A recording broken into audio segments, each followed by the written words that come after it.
Hi, I'm Alex, I'm Annie. and welcome to the Research Room, a space to make research by the people for the people. Perfect synergy.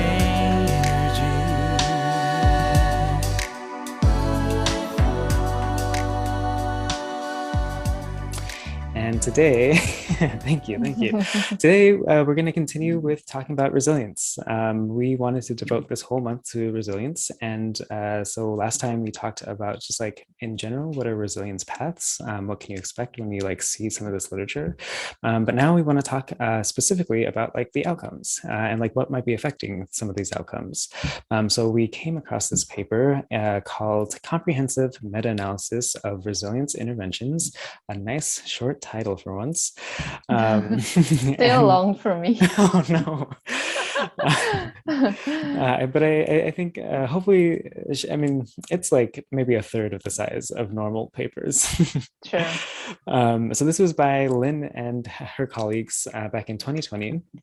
And so it's another meta-analysis. So this was another collection of studies. They wanted to find every single study that they could that tried to increase resilience and then seeing basically any outcome from that. So in this, I mean, it's a massive study. They had 268 individual studies that they included in this, which is like insane. Like, how long would that take to even read that many papers? That like, no thanks. So I'm glad that they did this. And so, so they had that many studies, and then also within those studies, so one study might have like multiple different samples within that study that like they're testing multiple things. And so actually they have 1,548 samples from these studies, which is, yeah, insane. And I think we can make some nice conclusions based off of those numbers. But I think also we'll find that like, even though it is super comprehensive, we will still have plenty of questions, and that's kind of just the way that psychology goes. And so we always have to kind of like continue thinking like critically about everything that's happening here. So I guess I'll briefly say what a definition for resilience is, just so that we have this like working kind of definition for everyone that might be listening. So this is one's ability to recover or respond to challenges and change in an adaptive manner. Some might call it like an individual like trait of yours. Some might say it's the actual like characteristics about them. It's like how they might interact with people. It's like how are they interacting with other people or like other like things that are happening in their context. So all of that together like goes into this, and hopefully that in either kind of way, it's how they're responding to an actual stressor that's occurring. So for this paper, all studies had to have an intervention of some sort. So every single one of these had the intention to try to increase resilience. Not all of them necessarily did, but that was at least their intention going into it.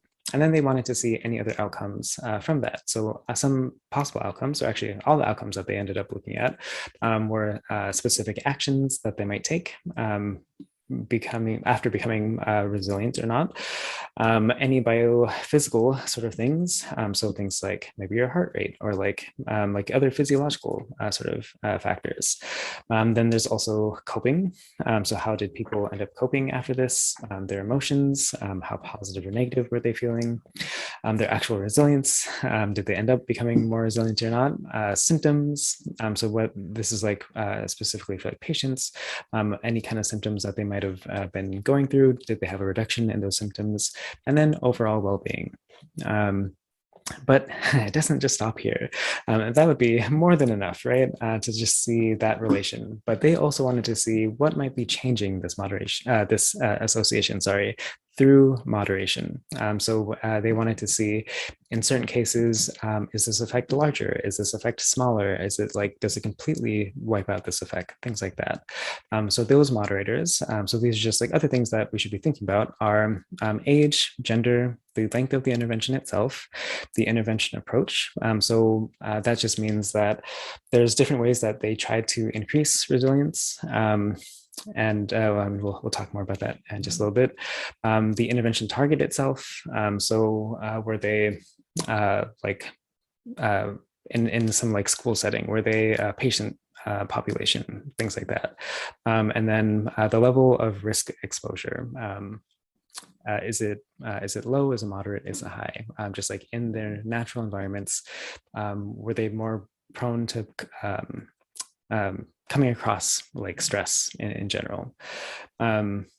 So that's those are all the moderators. So you can imagine now there's so many different analyses that are here, so many different outcomes here. They have table. I think that table that has all the outcomes, like that spanned over like 3 pages, Three like pages, literally yes. just that table, which is Full of insane. tables. Right, Yes. it's full of statistics, and like we are not going to go through all of them for your sake and for our sake, but we do want to highlight some things here. So I think for the most part, yes, they were able to increase resilience here. So it's not necessarily like a super like large effect. It's not going to like be like so life changing by coming into one of these studies. But overall, that was the trend that they're able to increase resilience, and that resilience then ended up relating to all these other things, the action, the biophysical things, the coping sorts of things. But there's a lot of different like things that like temper some of our enthusiasm with this, is that it doesn't as strongly relate to all of these outcomes. And like one in particular is that it didn't really relate to the biophysical outcomes. That was like the weakest one, even though like in the study they say there is a reliable association. It is so small that it's like, well, it doesn't matter. Yeah, close to undetectable. Right, Yes. exactly. I'm just looking at my notes so that I can see if, what was that largest one? Oh, so the largest I think was with action. So this was, yeah, are they performing any better in their behaviors? Are they like adhering to the things that they need to adhere to? Are they engaging in the kinds of behaviors that they need to be engaging in? And that was the strongest one. But also for coping, for emotions, for resilience, for their symptoms, like all of that ended up also positively relating. But again, now the other wrinkle is that there were different moderators that ended up changing the sizes of those effects. So the one, the like clearest one, I would say, is age. Most of these were for adults, and it worked for adults. It didn't necessarily work for children or for teens. And so that's we'll definitely tackle that a little bit more as we continue talking. I'm trying to see what were some of the other major moderators before we. I think some of them were the risk of target population. So like some of the interventions were more effective for moderate risk population compared to low and like extremely high. So that was also one interesting finding from this paper. Yes, yeah, and so that's a super interesting thing. That like, how do you know when to intervene? And so this kind of like tells us a little bit of an answer, but like again, like everything is subject to change here. Like nothing that we say is like this is absolutely the truth. Like it's going to depend on the situation. But yeah, it's definitely interesting to know that like if you try to do this with people that are like at too high of a level of like stress already, and like they're just, their environment isn't like secure enough, like maybe it's not going to be useful to like help psychologically with resilience. Like there's probably other things that you should be doing in that case. So maybe it's like too late then, you know. Yeah, but sometimes it does work, and so it gets super confusing, right? Yeah. I mean, I think like one interesting aspect about this paper is that like last week, you know, we talked about how resilience is affected by so many things in the environment. Like it's not really only about yourself, but like who you interact with, and you know, whether your government is supportive and etc. And I think this paper is a really good continuation of that, like characteristic about resilience. It's very complex. Not one, you know, interventions works for everyone. And of course, you know, your age, your background, your risk level, all of these, you know, affect whether, you know, resilience interventions will actually be effective in promoting your mental and physical health. Yeah, no, super well said. I think that's exactly right. Like when it comes to resilience, we always have to continue thinking about like how multifaceted it is. It's not just about the individual. It's not even just about the environment, right? It's definitely a mixture of these things. And like what goes in the environment is so many different, like it's not just one thing as well, right? Like it's like 10, 20 different things at least, right? Probably more, but like at least like for the most important things that might be affecting us. So actually, maybe that leads me to like my first question here is that um, because this mostly just worked for adults, what do you make of that? Like, why do you think this didn't end up working for the youth as opposed to adults? Yeah, I would say that was the one really discouraging finding that I found from this paper because, we talked a lot about youth and adolescents in our previous podcast and, what can we actually do to, decrease depression among those population. But, that's life. And I think this is an interesting aspect where, as you age, you get to experience, more hardships, but then you have more experience like getting through these stresses. Mm, So I'm guessing, these experiences accumulated that leaves you, respond better to any interventions that mm, aims to promote resilience. And even, there are definitely some findings published during COVID, showing that like people who are older tend to cope better with like stresses from mm, COVID, like loss of jobs, loss of your loved ones, and etc. And I think even in that paper, they try also to explain this association between age and resilience through more experience, mm. life experience. So I'm guessing that's one reason why in this paper they also find adults tend to better respond to resilience interventions. Mm. But what's your opinion, Alex? Yeah, so I have maybe like three opinions just based on Uh, what you just said. a lot already. So I think that's such a good a thought though, right? Like literally as you age, you just have more experience and you know how to like deal with things better, right? Like not everything is now a novel like stressor that you're like seeing for the first time. Like you even if you've seen it for a second time, like now you at least know a little bit more about like how you react to it. And like I know that like in the past this didn't work out, so like maybe I can do something else. And then I think also like the idea, so I guess my mind is kind of going to like when people talk about like acting, like oh, so I'm going to take this like completely out of psychology for a little Mm, bit. But when people talk about acting, right, like it's very hard for someone to act when they're young to like try to express the emotions that mm, like a fully grown adult might be experiencing, right?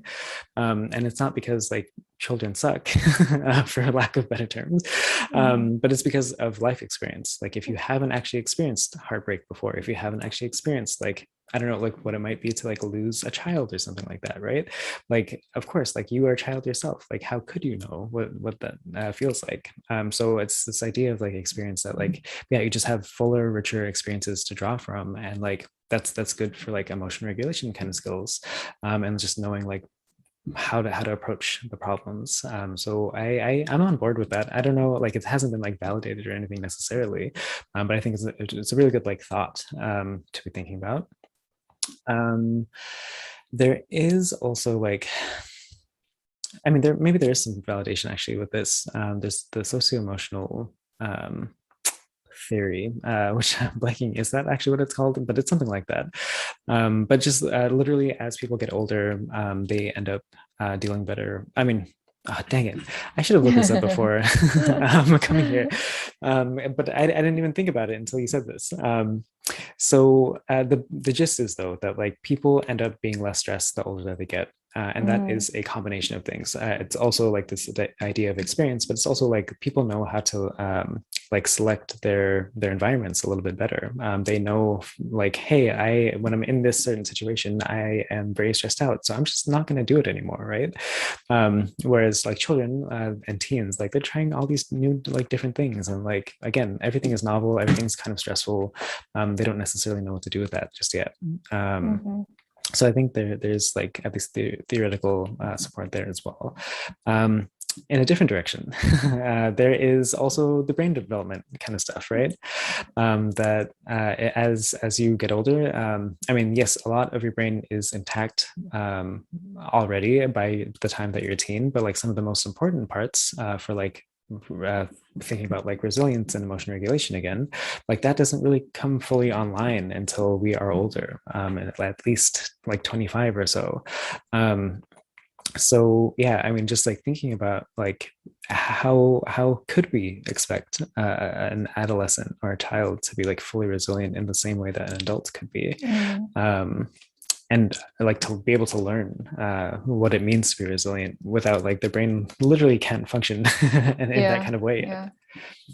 That actually brings me to another point, is that like related to what you just mentioned, I'm thinking maybe it's also about like self-efficacy.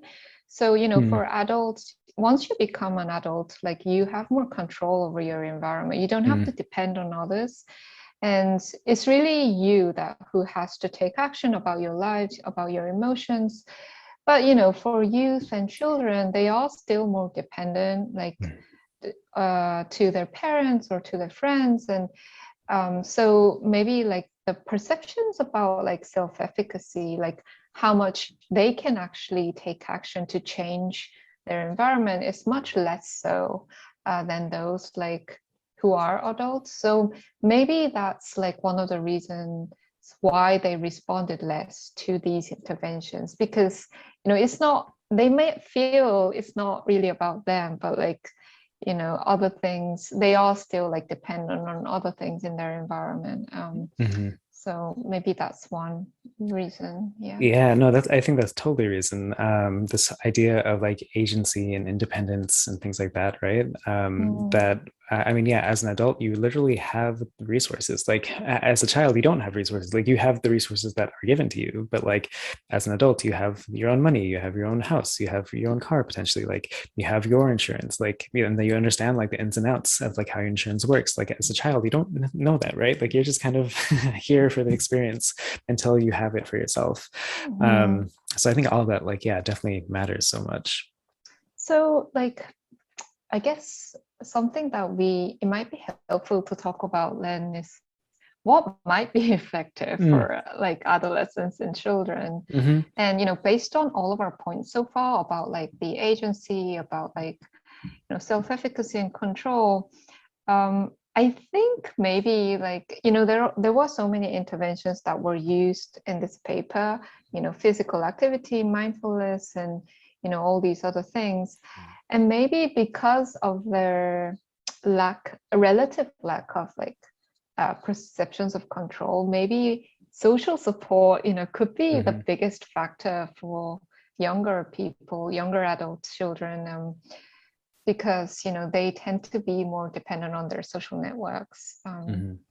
But I don't think that's the main point of the paper. That's just one thought that I had. No, I think it's a good point to raise, because yeah, if this doesn't work, what does work? Like we can't just say like, oh, this doesn't work, and like, oh, that's it, that's the end of the story. Yeah, what can we do for children in that case? And I think social support is one of the major ones for sure. It's basically anything that would help regulate, right? So anything else in addition to their own individual resources, which I mean there are some, but like they're just not fully developed yet. So anything that can aid in that, anything that can help help process the experience a little bit more. Social support would be one of those, but also like anything else that might be just like kind of like cathartic, right? Like like thinking of like if you need to release your emotions, things like listening to music, and that's just another resource that isn't necessarily like it's not innate to you, but like it's something that additional that we can add as a researcher or as an interventionist or whatever. And actually that's like kind of one of the coolest things that I found about this paper was that like they didn't necessarily find effects when it was like an evidence-based intervention. Yeah, everyone uses that, right, but, you know, exactly. It was what they ended up calling alternative methods, which was things like listening to music, or it was like petting your like like animal like therapy like sort of stuff. Like if you can pet an animal, like that actually helped make you a bit more resilient. And I think again, it's something to unload the stress that's already within you, and so that like you literally just have more space to be resilient at that point, right? If you something, sorry, I'll say this one quick thing, I'll let you talk a little bit more. No. Is that like something that we talked about in the last episode was also like this idea of like stress just compounds, and it compounds more for other people because there's just literally more things to be stressed out about. Like let's say if you're an ethnic minority, and you're trying to assimilate to the mainstream culture, there's so many other things that are happening in your life as opposed to if you are already the majority ethnicity. And so those stressors compound in a way that's just kind of in the background. But if you can like somehow unload that that stress, then you're kind of at the same like starting point now. And like maybe some other stressor happens like two people, one of ethnic minority and one of the ethnic majority. And then you can look as resilient as the person, even though like potentially you have been more resilient and you've had to be more resilient longer. So yeah, what were you gonna say? Yeah, no, I mean, it is kind of related to your point, but then we really need to, let go of our stress and, whatever tension that we have, like inside us, like in order to really like promote our psychological well-being. But then one thing that surprised me was that the effects of resilience interventions on biophysical outcomes, they were non-existent, like in this paper. And it's interesting because prior work shows that the more you let go of your negative emotions and negative feelings and negative thoughts, the better health follows usually, because you tend to be less tense, like physically also, once you let go of your negative emotions. But that link, isn't really evident in this meta-analysis. So, I mean, what's your thoughts on that, Alex? Yes, I think honestly the biggest thing in my head is just a stupid like methodological thing, and like because I kind of believe that there probably is an effect, right? But it's because they are trying to collapse across so many different categories of health that like it's really hard to find that effect. Like it's hard enough to find that effect if it was just one thing, like if it was just, let's say, heart rate variability or something like that, or like maybe cortisol levels. But like now you're trying to average across like different bodily systems, and like trying to find that effect is just, it makes it that much harder. Because also, I mean, depending on the person, like you can increase in heart rate variability and like that could be healthy. Sometimes you can also decrease in heart rate variability and that can be healthy. Like it's because it's not a direct measure necessarily, right? It's to reflect to your health, but it's not necessarily your health. So those are kind of my thoughts on that. I have a different opinion about this. So, although I'm not saying I don't agree with your opinion, which it was totally plausible, but my initial thought was that, like, for things like emotions and thoughts, like these things can be quite changed, in a short term. Like you just need to change how you think about things, and obviously the way you feel can change instantly depending on external like factors. But I feel like the physical outcomes, like your actual physical health, it takes a bit longer to find effects on these outcomes. So maybe one possibility is that because a lot of these experiments included in this meta-analysis really examine the outcomes in the short term rather than like longitudinally. So maybe that's like one reason they didn't detect an effect like on biophysical outcomes. But if they did, follow up, like, I mean, continued with these interventions and follow up a year after or 2 years after, maybe then, you'll see these changes on physical health as well. So that's one thought. Yeah, no, I like that thought. And I think that's also definitely a factor here. Because yes, things to change in the body just from your psychology, like it does take a while. It's not necessarily, some things are very quick, some things take quite a while. So I mean, heart rate, they're quite right. instant, but like other things, yeah. I'll give the example again of like cortisol. So cortisol is a stress response that people have. I mean, it's something that is produced from the stress response. It's not the actual stress response, but uh, if depending on how you measure cortisol, if you measure it in your saliva, which is one way that you can get cortisol, that is fairly instant. I mean, it's not completely instant. It's like it takes still like 15, 20, 30 minutes to see any kind of effect, but you do see it relatively quickly. If you were to measure it in your blood, that would take much longer. And you can imagine why, like for things to get processed and to like actually like start making effects in like your actual blood system, that's going to take maybe 6 months, maybe a year to like start to see that. And like, again, because we're trying to average across so many different like health systems, how can you reliably like see that effect, right? So I think I will say both of us, we have figured out Our why. opinions combined, Yeah. you know, can explain why they didn't find an effect on biophysical outcomes. Mhm. Mhm. I do think it's kind of related though. So like they did make the authors, they made a point of that coping emotions and the biophysical outcomes. All three of those were like the smallest outcomes, the smallest effects in the study. Um, and I think they're all kind of like for related reasons, because also kind of what you're saying about like this idea of like timing.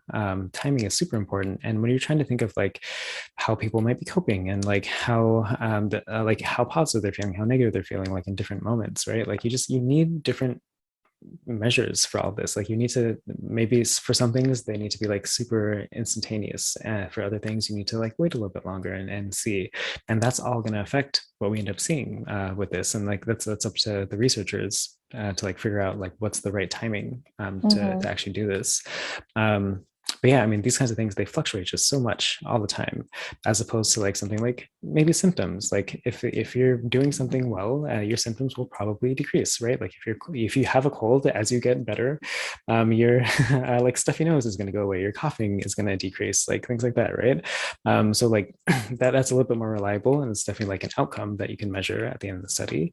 And they found like a larger effect there, as opposed to like emotions, which like sometimes you're feeling a little bit more positive, sometimes you're feeling a bit more negative. And like, what does that really mean? Like resilience is a lot of different things. It's the whole pathway.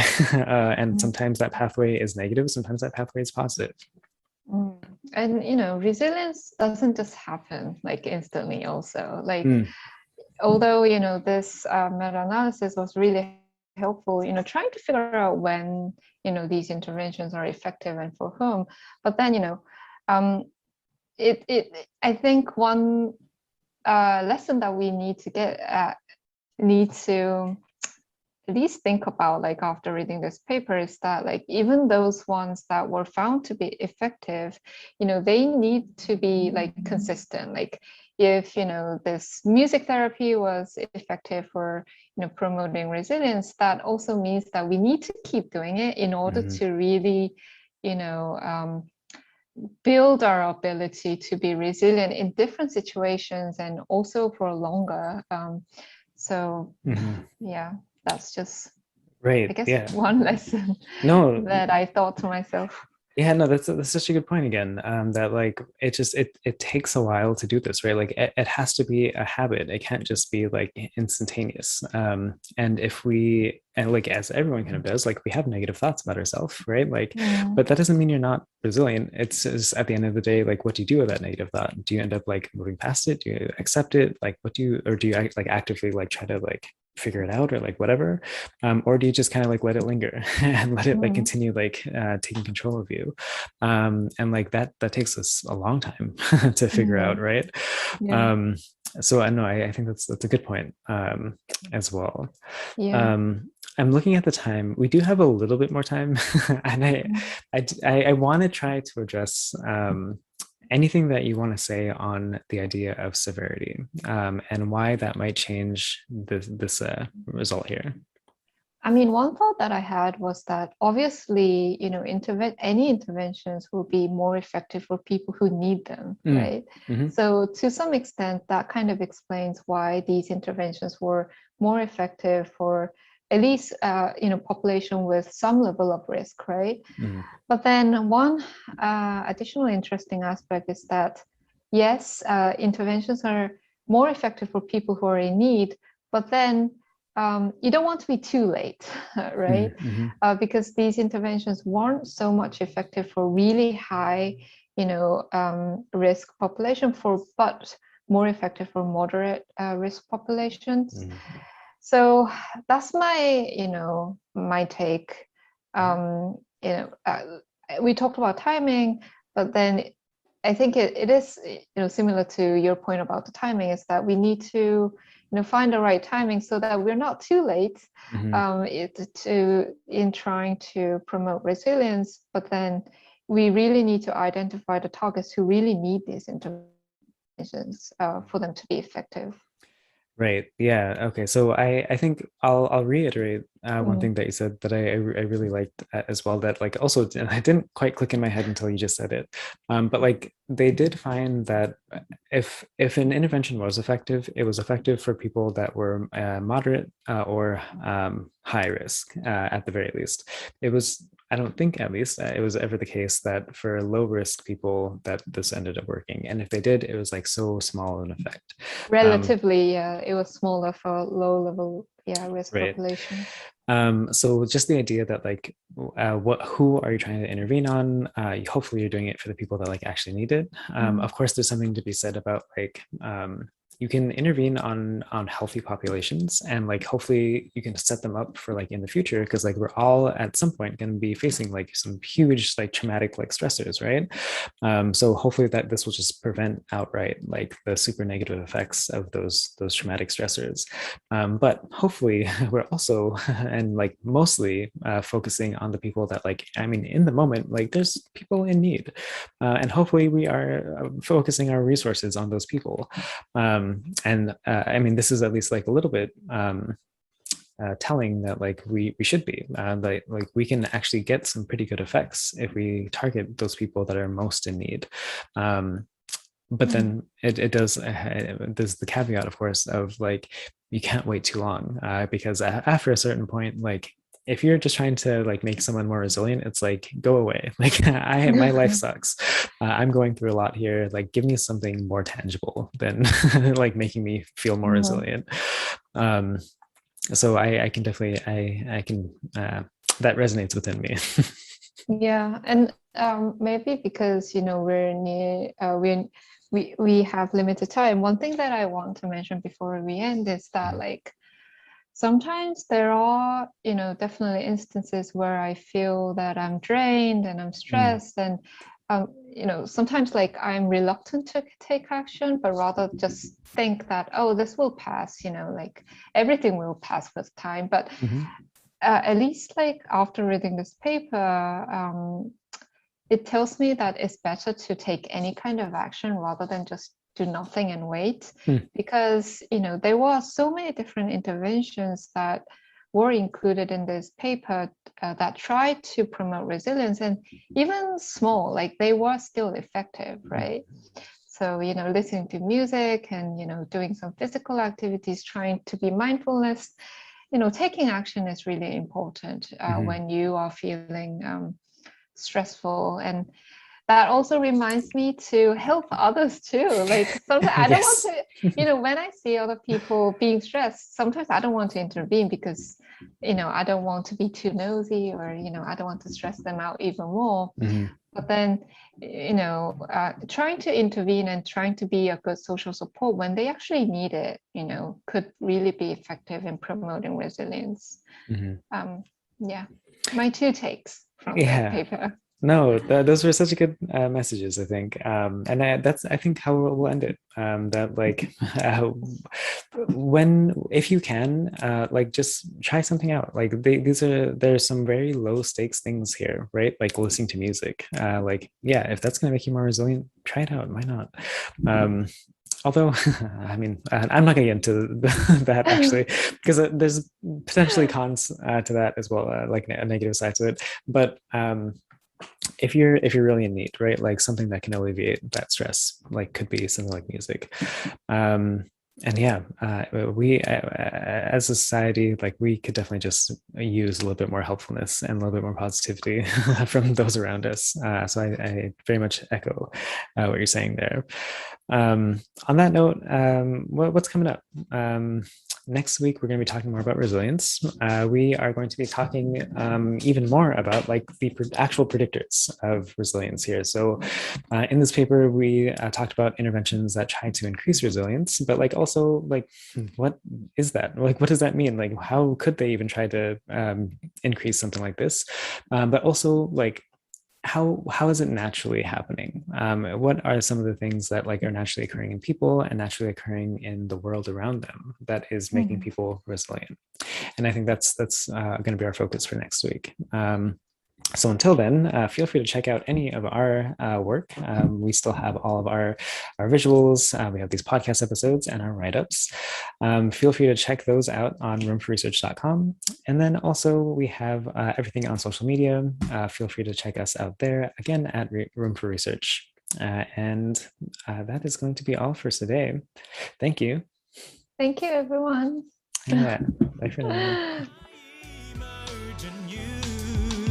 With the summer breeze.